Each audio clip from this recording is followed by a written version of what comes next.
ನೋಡಿ, ರಾಹುಲ್ ಗಾಂಧಿಗೆ ಅಸ್ತ್ರವನ್ನು ಕೊಟ್ಟದ್ದೇ ಈ CSDS ಅನ್ನುವಂಥ ಆರ್ಗನೈಜೇಷನ್ನ ಸಂಜಯ್ ಕುಮಾರ್.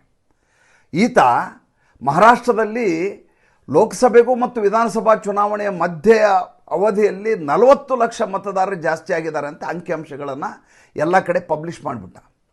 ಇದನ್ನು ಹಿಡ್ಕೊಂಡು ರಾಹುಲ್ ಗಾಂಧಿ ಸೋತ ಮೇಲೆ ಎಲ್ಲ ಕಡೆ ಹೇರಾಫೇರಿ ಆಗಿದೆ, ಚುನಾವಣಾ ಆಯೋಗದಿಂದ ಹೇರಾಫೇರಿ ಆಗಿದೆ ಮತದಾರ ಪಟ್ಟಿ ಅಂತ ಗಲಾಟೆ ಮಾಡಲಿಕ್ಕೆ ಶುರು ಮಾಡಿದ್ರು.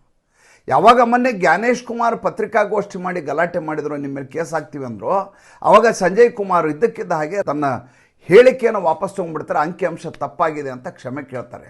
ಅವ್ರ ಮೇಲೆ ಸುಪ್ರೀಂ ಕೋರ್ಟ್ನಲ್ಲಿ ನಿನ್ನೆ ಮೊಕದ್ದಮೆ ನಡೀತು. ಮೊಕದ್ದಮೆ ನಡೆದ ಸಂದರ್ಭದಲ್ಲಿ ಕೋರ್ಟ್ ಹೇಳುತ್ತೆ, ಕ್ಷಮೆ ಕೇಳಿಬಿಟ್ಟಿದ್ದಾರೆ ಸಂಜಯ್ ಕುಮಾರ್, ಹೀಗಾಗಿ ಅವರಿಗೆ ತಡೆಯಾಜ್ಞೆಯನ್ನು ಕೊಡ್ತೀವಿ ಅಂತ.